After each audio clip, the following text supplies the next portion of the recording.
30 मार्च से हिंदू नववर्ष का शुभारंभ हो रहा है। आखिर पूरी दुनिया तो 31 दिसंबर की देर रात को नया वर्ष मनाती है। तो आइए आपको हिंदू नववर्ष और विक्रम संवत की वो कहानी बता देते हैं जिसके चलते हिंदू नववर्ष मार्च और अप्रैल की शुरुआत में मनाते हैं। तो चलिए अब आपको हिंदू कैलेंडर के बारे में और नववर्ष के बारे में बता देते हैं। तो जान लीजिए, हिंदू कैलेंडर के मुताबिक चैत्र मास की शुक्ल प्रतिस्पर्धा को नए साल की शुरुआत हो जाती है। इस दिन हिंदू नववर्ष बड़ी ही धूमधाम से देश भर में मनाया जाता है। हिंदू कैलेंडर में चैत्र को साल का पहला महीना कहा जाता है और शुक्ल प्रतिस्पर्धा को पहली तिथि के नाम से जाना जाता है। इस बार हिंदू नववर्ष 2082 चैत्र शुक्ल प्रतिस्पर्धा नववर्ष का शुभारंभ 30 मार्च को हो रहा है। नवरात्रि के साथ ही ये नववर्ष शुरू हो जाएगा।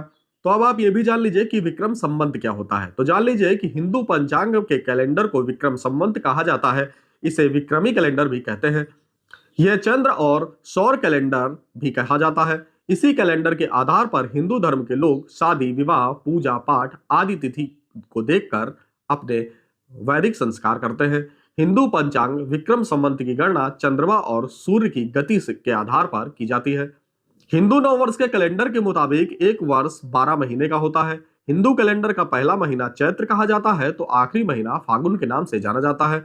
यह दुनिया का सबसे प्राचीन कैलेंडर भी कहा जाता है।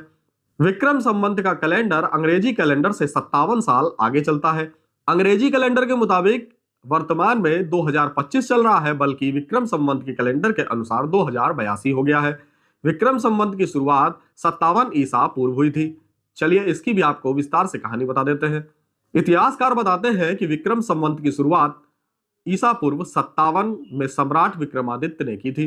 तभी से विक्रम संवत को हिंदू नए साल के रूप में बड़ी ही धूमधाम से मनाते हैं। हालांकि इसको लेकर धार्मिक मत कई सारे हैं। वहीं इसके साथ ही यह भी मान्यता है कि चैत्र माह के शुक्ल पक्ष की प्रतिस्पर्धा तिथि को भगवान ब्रह्मा ने इस सृष्टि का निर्माण किया था और इसीलिए हिंदू नव वर्ष के रूप में इस तिथि को मनाते हैं। धार्मिक जानकारों के मुताबिक एक और कहानी इसके पीछे छिपी हुई है। कहा जाता है कि इसी नक्षत्र में भगवान श्री मर्यादा पुरुषोत्तम राम जी का राज्याभिषेक हुआ था, जिसको लेकर आज भी लोग नया वर्ष मनाते हैं।